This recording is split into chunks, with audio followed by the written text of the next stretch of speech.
विठ्ठलाची कथा नामाची ताकद भाग 3। त्या रात्री केशव गाढ झोपला होता। अचानक त्याच्या स्वप्नात चंद्रभागेचा शांत किनारा दिसू लागला। मंद वारा वाहत होता। दूरवर टाळ मृदुंगाचा गजर ऐकू येत होता। त्या प्रकाशातून विठू माऊली प्रकट झाले। केशवने नम्रपणे त्यांच्या चरणी नतमस्तक ठेवलं। विठ्ठल प्रेमाने म्हणाले, बाळा, आज जो मुलगा तुझ्या दारात आला होता तो माझीच परीक्षा होती। केशव आश्चर्याने म्हणाला, माऊली, म्हणजे तो मुलगा?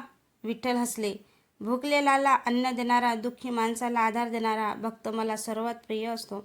तू आज पुन्हा सिद्ध केलंस की तुझ्या मनात फक्त माझं प्रेम आहे। इतक्यात विठ्ठलांनी केशवच्या हातात एक छोटंसं तुळशीचं रोप दिलं। ते म्हणाले, हे रोप तुझ्या अंगणात लाव, पण लक्षात ठेव, ज्या दिवशी तुझ्या मनात अहंकार येईल त्या दिवशी ही तुळस कोमेजेल। केशवने डोळे उघडले। त्याच्या हातात खरंच तुळशीचं छोटंसं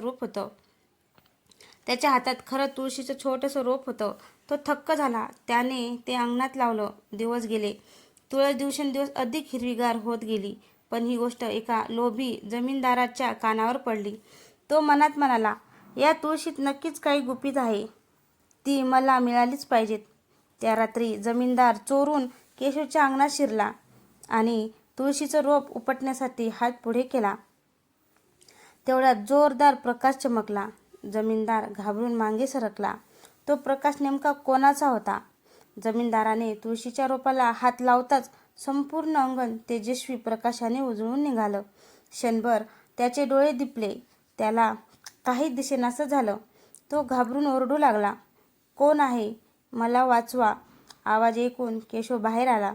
त्याने पाहिलं तर जमीनदार तुळशीसमोर गुडघे टेकून थरथरत होता। केशवने त्याला आधार दिला आणि शांतपणे घरात बसवलं। थोड्या वेळाने जमीनदाराचे डोळे उघडले। तो रडत म्हणाला, केशव, मला माफ कर, मी लोभापोटी तुझी तुळस चोरायला आलो होतो। केशव हसला, तुळस चोरून भक्ती मिळत नाही, भक्ती मनात असावी लागते। तेवढ्यात मंद सुगंध दरवळला। अंगणातील तुळस वाऱ्यावर हळू लागली। एक छोटंसं तुळशीचं पान अलगद खाली पडलं।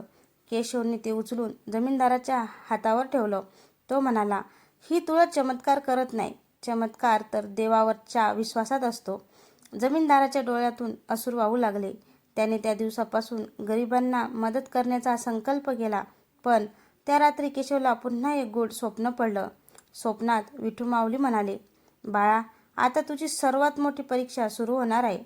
या परीक्षेत श्रद्धा तर लागेलच, पण त्याहूनही जास्त लागेल क्षमा। केशव दचकून जागा झाला। कोण येणार होता त्याच्या आयुष्यात? अशी कोणती परीक्षा होती ज्याच्यासाठी स्वतः विठू माऊलींनी आधीच इशारा दिला होता? पहाटेच्या वेळी केशव पुन्हा तुळशीला पाणी घालण्यासाठी अंगणात आला। त्याची नजर तुळशीच्या मुळाशी ठेवलेल्या त्या जुन्या तांब्याच्या पेटीकडे गेली। पेटीवर धुळीचा थर होता, पण तिच्यावर सुंदर अक्षरात एकच शब्द कोरलेलं होतं, श्रद्धा। केशवने दोन्ही हात जोडले, विठू माऊली, तुमची इच्छा असेल तरच ही पेटी उघडेन। त्याने हळूच झाकण उघडलं। पण आज सोनं, चांदी किंवा हिरे नव्हते। त्यात होती एक जुनी तुळशीची माळ, एक लहान अशी विठ्ठलाची मूर्ती आणि एक चिठ्ठी। केशवने ती चिठ्ठी उघडली। त्यावर लिहिलं होतं, जो या पेटीपर्यंत पोहोचेल त्याने धन शोधू नये, माणुसकी पसरवावी, भुकेल्याला अन्न, तहानलेल्याला पाणी आणि दुःखी माणसाला आधार दे, हाच माझा खरा प्रसाद। केशवच्या डोळ्यात अश्रू आले। त्याने ती चिठ्ठी संपूर्ण गावाला वाचून दाखवली। त्या दिवसापासून गावात एक नवीन परंपरा सुरू झाली। दर एकादशीला प्रत्येक घरातून एक भाकरी, थोडा भात किंवा धान्य गरजूंना दिलं जाऊ लागलं। कोणताही गरीब माणूस उपाशी झोपेना। एकादशी म्हणजे फक्त उपवास नव्हे, तर सेवा आणि माणुसकीचा उत्सव बनला। त्या रात्री केशवला पुन्हा स्वप्नात विठू माऊली दिसले। ते हसून म्हणाले, बाळा, माझं मंदिर फक्त पंढरपुरात नाही, जिथे प्रेम, दया आणि सेवा आहे तिथेच मी कायम उभा आहे। केशवने नम्रपणे उत्तर दिलं, माऊली, माझ्या शेवटच्या श्वासापर्यंत तुमचं नाव आणि सेवा कधीच सोडणार नाही। त्या क्षणी संपूर्ण आकाशात एकच गजर घुमू लागला, पांडुरंग हरी, विठ्ठल हरी, जय जय रामकृष्ण हरी। तर मित्रांनो, ही विठ्ठलाची कथा तुम्हाला कशी वाटली? आवडल्यास ना कमेंटमध्ये नक्की सांगा आणि अशाच नवीन कविता पाहण्यासाठी आपल्या पेजला फॉलो करा। पुढच्या भागामध्ये आपण पाहणार आहोत विठू माऊलीची गुप्त परीक्षा, केशवच्या भक्तीची आणखी